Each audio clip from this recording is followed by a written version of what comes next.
Hello everyone, and welcome to Wisdom and Wealth.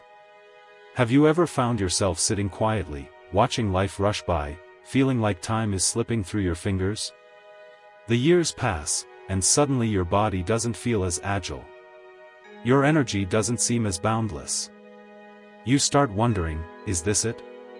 Is this what getting older really means?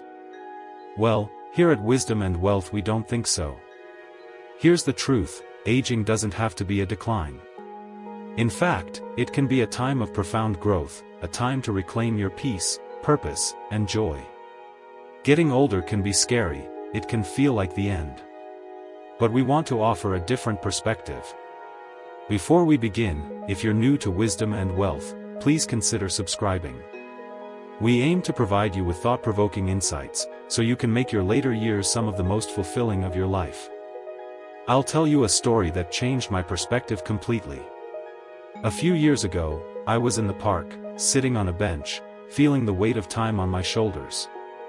That's when I saw him, an elderly man, probably in his 80s, tossing a frisbee with his grandchild, laughing so freely, so joyfully, that he seemed no older than 20. In that moment, something clicked for me. Aging isn't about slowing down. It's about embracing life in a smarter, more meaningful way. It's about living with more joy, clarity, and purpose. So, let's be real for a moment. Most people dread getting older. We fear losing our vitality, our strength, our sense of adventure. But what if, instead of viewing aging as a loss, we saw it as an opportunity to cultivate wisdom, inner peace, and lasting happiness? Don't forget to hit the like button if you're excited to start down this path with us. Wisdom and Wealth is dedicated to helping you unlock the potential of your later years. If you like what you see, then please subscribe to get content on Buddhist doctrine to help you live in the present. This is where Buddhist philosophy comes in. Buddhism teaches us that growing older isn't something to fear. It's an invitation to live more mindfully, more authentically. Today, I'm going to share with you 8 essential tips, inspired by Buddhist wisdom, that will not just help you survive in your later years, but truly thrive. These are simple practices, rooted in the timeless teachings of Buddhism, that will guide you toward a life filled with peace, strength, and fulfillment. And trust me, if you apply these principles, you'll find that the best years of your life could very well be ahead of you. Are you ready to embrace a new way of living in your later years? Let's dive in. Tip number 1, walk your way to strength. Walking is a path to mindfulness. There's something truly magical about walking. It's not just a physical activity, it's a journey of the soul. I remember the first time I laced up my shoes and stepped out into the world for a walk, not knowing where it would take me. I was hesitant at first. My body felt heavy, my steps slow, and the thought of exerting myself made me question if I was really up for it. But then, something remarkable happened.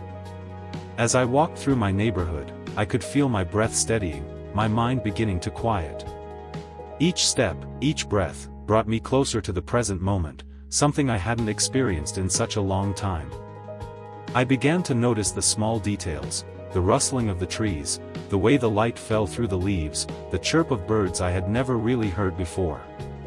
And it was in that stillness, in those moments of simply walking and being, that I realized this wasn't just exercise, it was meditation in motion.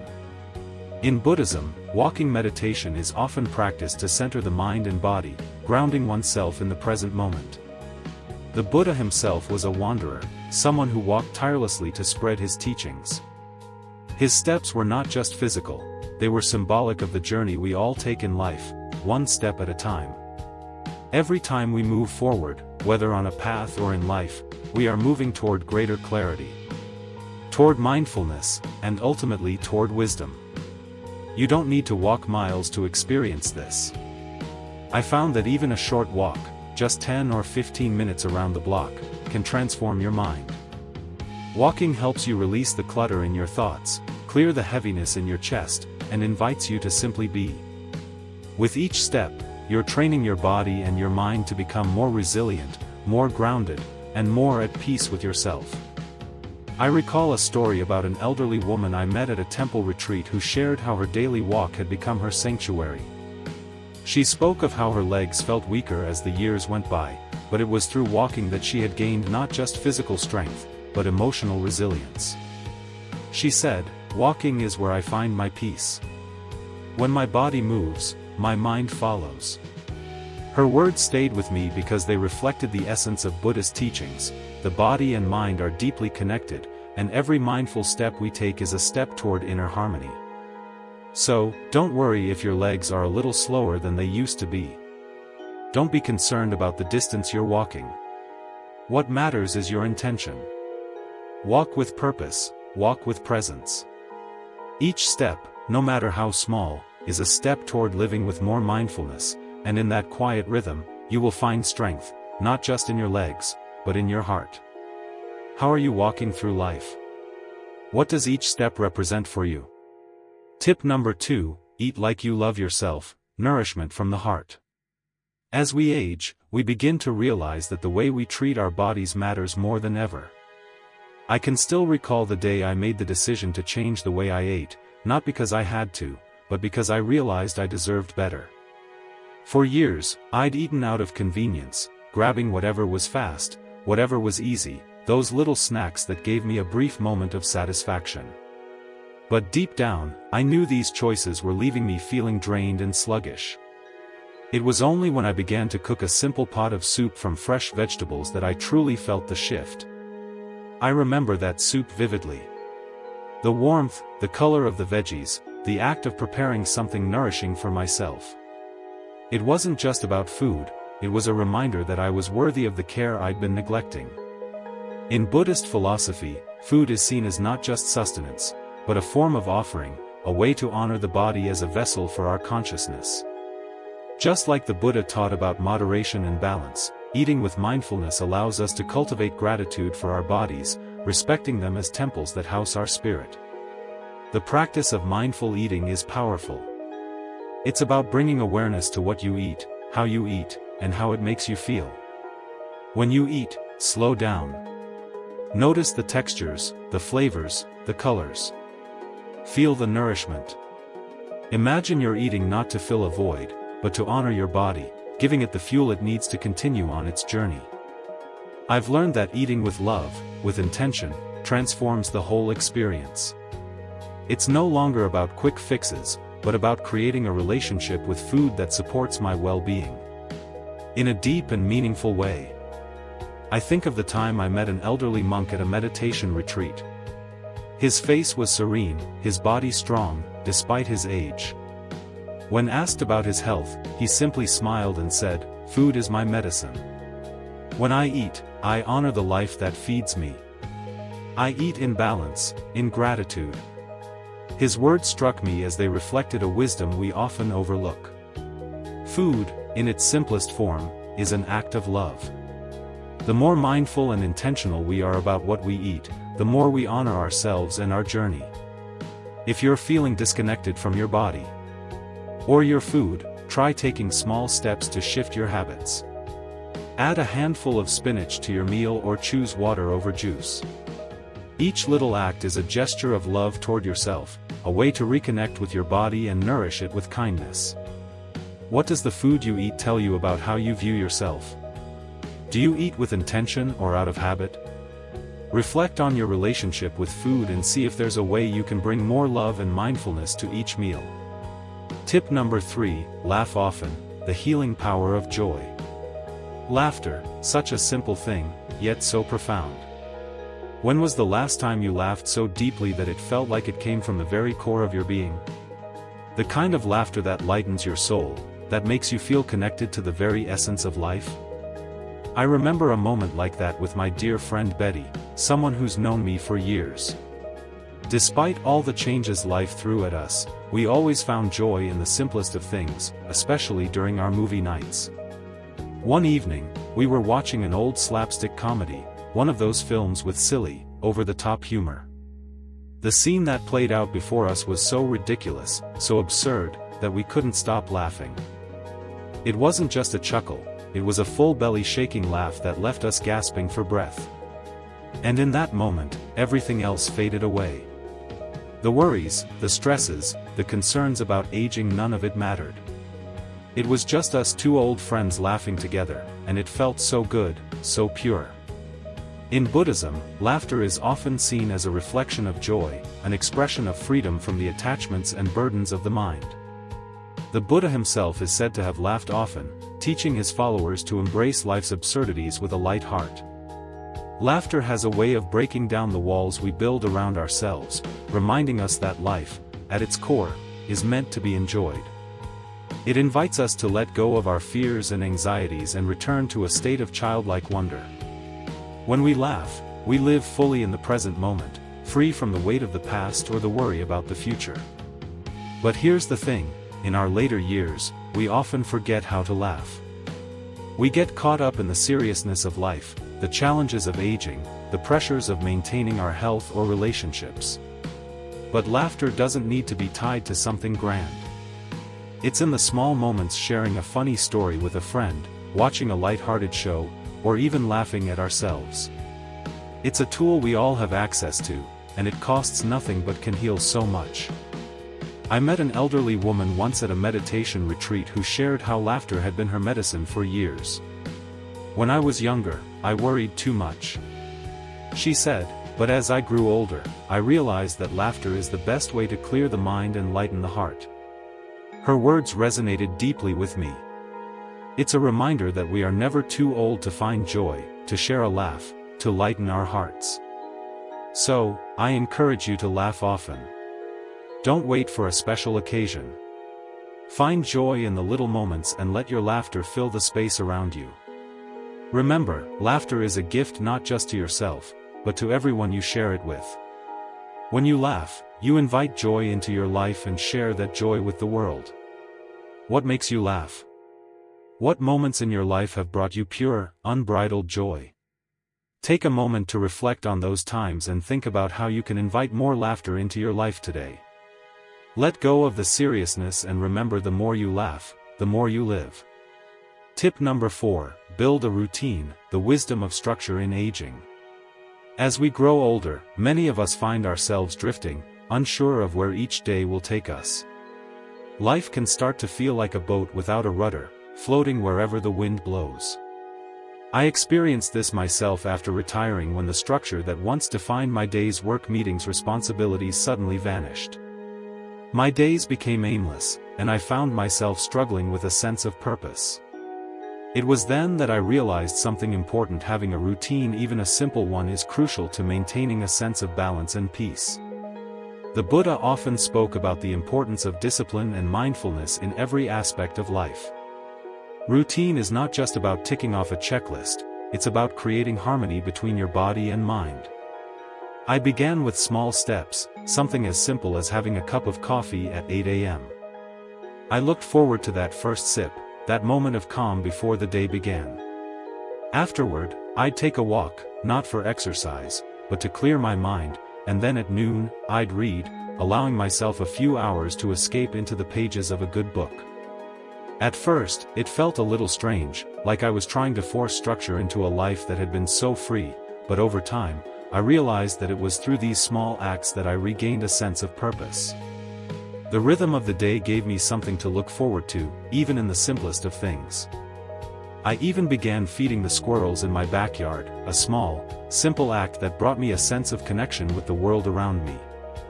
In Buddhist philosophy, every moment is an opportunity to be mindful, to find meaning in the ordinary. The Buddha encouraged his followers to live with intention and presence, not to rush through life or become caught up in distractions. Having a routine then becomes a form of mindfulness. It's a way to slow down, to honor each moment, and to appreciate the beauty of the present. I recall a conversation I had with an elderly monk during a retreat where I asked him how he kept his mind focused and peaceful, despite his age. He smiled gently and said, "I find peace in simplicity. Every day, I follow my routine: quiet time, meditation, meals, rest. In that rhythm, I find the stillness of the mind." His words left a lasting impression on me. It wasn't about filling his day with activities or trying to keep busy, it was about embracing each moment with intention, allowing his routine to guide him toward peace and clarity. I encourage you to create your own routine, something that fits your life and brings you peace.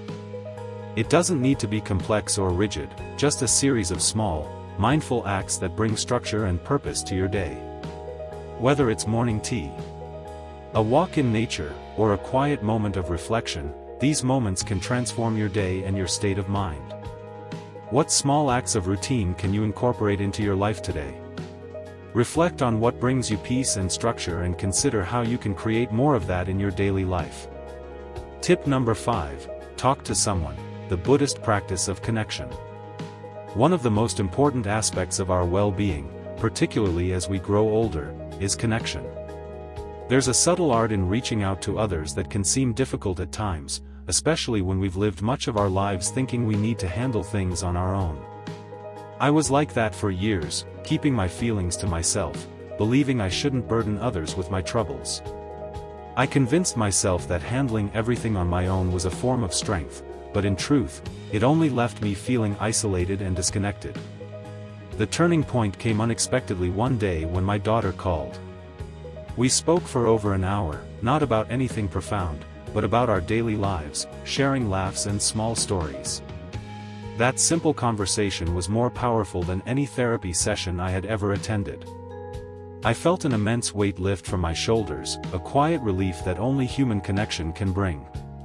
That phone call reminded me that we are not meant to walk this path alone. In Buddhism, the importance of connection is deeply ingrained in the teachings.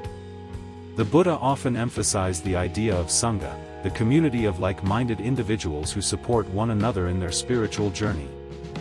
The Buddha knew that we thrive when we are part of a community that nurtures, uplifts, and listens. It is not just about speaking, it's about being heard, understood, and supported. Reaching out to others, whether it's a close friend, a family member, or even a stranger, allows us to share the burdens of life, even if only for a brief moment. I think of a story that one of my friends shared with me. Not long ago, she is in her late 70s and has spent much of her life as a caregiver, taking care of her children, her spouse, and her parents. She often felt that her needs were secondary, always putting others first. But one day, she realized that the weight of being constantly the caretaker had begun to drain her. She was physically and emotionally exhausted. So she reached out to a group of women in her community, women who, like her, had experienced the same challenges of aging, loss, and care. What she found was nothing short of transformational. Through sharing her experiences and listening to others, she began to feel a sense of renewal, a new bond that gave her strength and perspective. When we talk to someone, whether it's a conversation full of laughter or a moment of vulnerability, we release the emotional tension we've been carrying. It's a gift we give ourselves, a moment of human connection. Buddhism teaches us to recognize the interdependence of all beings. We are not isolated islands, we are interconnected. When we open ourselves up to others, we allow our hearts to heal and grow. So, if you're feeling lonely or burdened, don't keep it to yourself. Reach out. Whether it's a simple phone call, a conversation with a neighbor, or even joining a group that shares your interests, talking to someone can ease the heart. It reminds us that we are not alone, that we are part of something bigger. Who in your life can you reach out to today? Take a moment to think of someone you haven't connected with in a while and make that call, send that message, share a little of your heart. It may just be the connection you both need. Tip number 6, try something new, embrace the spirit of adventure. It's easy to fall into the comfort of routine as we get older. We become accustomed to certain habits, certain ways of doing things, and while that can bring stability, it can also lead to stagnation. I know this from personal experience. After retiring, I found myself going through the motions, feeling that excitement and curiosity I once had for life slowly slipping away. That's when I decided to step outside of my comfort zone, and the results were transformative. I signed up for a pottery class, something I never thought I'd do. Clay was messy, it was unpredictable, and I had no idea what I was doing. But that was the beauty of it. I laughed at myself as I fumbled with the clay, shaping something that was frankly a mess. The first bowl I made was lopsided, the sides uneven, but instead of feeling embarrassed, I felt a sense of freedom, a joy in trying something new, no matter how imperfectly I did it. That little bowl now sits on my shelf as a reminder that it's not about perfection. It's about embracing the process, allowing ourselves to grow, and experiencing life with the wide-eyed wonder of a child. In Buddhist teachings, we are encouraged to approach life with a sense of curiosity and openness. The Buddha spoke about the importance of embracing new experiences without fear or attachment to the outcome. This is known as the spirit of beginner's mind, the ability to approach life as if you are seeing everything for the first time, free from preconceived notions or judgments. Whether it's trying a new hobby, learning a new language, or simply taking a different route on your walk, stepping into the unknown invites growth and expansion. I think of a friend of mine, a woman in her 70s, who decided to take up painting after retirement. She was nervous at first, unsure of her ability, but she soon found herself completely immersed in the joy of creation. Her paintings weren't masterpieces, but the joy she found in them was priceless. She told me that painting brought her a new perspective on life, one that was vibrant, full of possibility, and unafraid of imperfection. It reminded her that life at any age is an adventure waiting to be explored. This is a lesson that Buddhism teaches us so clearly. Don't let fear or self-doubt hold you back. Life is not about perfection, it's about experience, learning, and embracing the journey. Trying something new can reignite that spark inside of you, reminding you that age is just a number. You are never too old to explore, to grow, or to discover a new passion. So ask yourself, what have you always wanted to try but held back from? Whether it's learning to dance, picking up a musical instrument, or simply taking up a new form of exercise, give yourself permission to explore. You don't have to be good at it right away. What matters is the willingness to embrace the adventure. The process itself will be more rewarding than the result. What new experience can you bring into your life today? Think about what excites you, even if it feels a little daunting. Take that first step. You might be surprised at where it leads you. Tip number 7. Sleep like a champ, the power of restorative rest. There was a time when sleep felt like a luxury I couldn't afford. I'd lie in bed at night, eyes wide open, mind spinning with thoughts, worries about the future, regrets from the past, even mundane things like what to cook the next day. Sound familiar? It's something many of us face as we age, and yet, over time, I learned something powerful. Sleep is not just a bodily function, it is a sacred act of self-care. It's healing, restorative, and deeply spiritual when done with intention. One evening, after weeks of tossing and turning, I decided to try something different.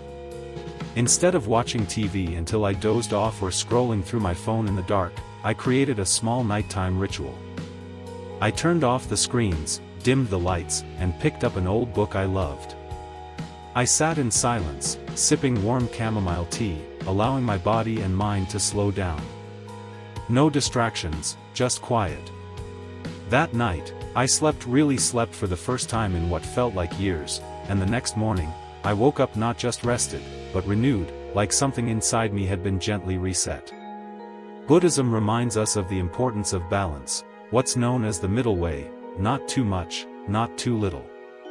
When we rest, we give our bodies time to repair, our minds time to settle, and our spirit time to find peace. The Buddha taught that mindfulness doesn't stop when the sun goes down. In fact, the moments before sleep can be some of the most powerful. They're opportunities to reflect on the day with gratitude, to release what no longer serves us, and to enter rest with a clear and open heart. I remember a teaching from a monk I once met in Thailand. He said, "Sleep with the same reverence you bring to meditation. Let your last thoughts before sleep be kind ones." That changed everything for me. I began ending each night with a silent thank you to my body for carrying me through the day, to my breath for sustaining me, and to the people I love, whether near or far. Since then, I've treated sleep like a gentle return to stillness. I've noticed that when I prioritize sleep, everything else in my life feels more manageable. My patience grows, my energy returns. And my mind becomes clearer, like a calm lake after the wind has passed. So, if you're struggling with sleep, I invite you to turn your evening into a time of quiet ritual. Light a candle, journal your thoughts, play soft music, whatever soothes your soul. Let it be a time where you unplug from the world and plug back into yourself. Ask yourself, what's keeping me up at night, and how can I create a space of peace before I rest? You don't need expensive solutions, just a few intentional choices that say, I matter enough to rest well. You've earned your rest, not just as a physical necessity, but as a spiritual practice. Sleep not just to recover, but to awaken more peaceful and whole with each new dawn. Tip number 8, celebrate you, honor your journey. In the hustle of daily life, we often forget to pause and reflect on the journey we've walked. We are so focused on what comes next, what we need to accomplish, who we need to help, that we forget to celebrate how far we've come. But here's the truth, you are worthy of celebration. Your life, with all its ups and downs, its challenges and triumphs, deserves to be honored, and the act of celebrating yourself, whether big or small, is a gift of self-compassion and gratitude. I remember a particularly tough week where everything seemed to go wrong. My energy was drained, and I felt like I was running on empty. But then one evening, I did something unexpected. I treated myself to a slice of my favorite pie. It wasn't for any special occasion, just because I had made it through the week, and in that moment I realized something profound. It wasn't the pie that mattered. It was the act of acknowledging my resilience, of celebrating my strength, even in the midst of difficulty. In Buddhism, the concept of mudita or sympathetic joy encourages us to take joy not only in the happiness of others, but also in our own growth and accomplishments. The Buddha himself was not only a teacher of compassion, but also of celebrating life's small victories. Whether it's overcoming a personal struggle, learning something new, or simply getting through a difficult day, there is always something worth celebrating. In fact, it's often the small victories that carry the most weight in our lives. A few years ago, I met a woman at a meditation retreat who had spent most of her life caring for others, her children, her spouse, her community. She was known for her generosity and her selflessness, but she often overlooked her own needs. During the retreat, I watched as she began to slowly realize that she too needed to be celebrated. She started by acknowledging the strength it took to care for others and the resilience she had shown throughout her life. She didn't need grand gestures. A simple thank you to herself was enough to spark a change. That shift in perspective not only brought her peace, but also a deeper sense of fulfillment. We need to remember that the act of celebrating ourselves isn't about arrogance or pride, it's about gratitude and recognition. It's about saying to yourself, I've made it this far. I am still here. I am still strong. I am still growing.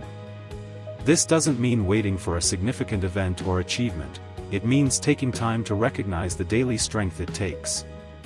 To live with grace, to show up each day with love and patience. So today I encourage you to celebrate yourself. Don't wait for a special occasion or someone else's validation. Celebrate your resilience, your kindness, your wisdom. Celebrate the fact that you've lived through so much and yet you're still here, ready to embrace whatever comes next. Maybe it's a quiet moment of reflection, or maybe it's sharing a story with a friend. Perhaps it's treating yourself to something small, but meaningful, like a favorite treat, a walk in nature, or even just a moment of stillness. What can you celebrate today? Reflect on the little victories you've had, the growth you've experienced, and take a moment to appreciate yourself. Life is not just about getting through the tough times, it's about honoring all the times you've made it through and come out stronger. You deserve to feel proud of yourself every single day. After all, your journey is a testament to your strength, your wisdom, and your unshakable spirit. What will you celebrate about yourself today? Let's take this moment to honor the beautiful soul that you are. As you journey through the later years of your life, remember that aging is not about slowing down, it's about deepening your experience, living with intention, and embracing each moment with mindfulness. The tips we've discussed today are simple yet powerful: walking with purpose, nourishing your body with love, laughing often, creating a fulfilling routine, and reaching out for meaningful connections. These are the practices that will help you not just grow older, but grow wiser, more content, and more connected to the world around you. I encourage you to reflect on these practices. Start small, but start today. Remember, each step you take, no matter how small, brings you closer to a life filled with peace, strength, and joy. In Buddhism, every moment is an opportunity to grow, and the years ahead are no exception. Take care of your body, nourish your mind, and live in the present, for it is in the present where true transformation occurs. So what are you waiting for? What small change will you make today to honor yourself and embrace this new chapter of your life? I'd love to hear your thoughts and the practices that have helped you find peace and joy in your own journey. Leave a comment below and let's continue to explore the wisdom of mindful living together. And if you found value in this video, don't forget to hit that subscribe button and join us on this path of quiet wisdom. Together, we'll explore how Buddhist teachings can help us live more fulfilling, peaceful lives, no matter our age. Thank you for being here, and I'll see you in the next video.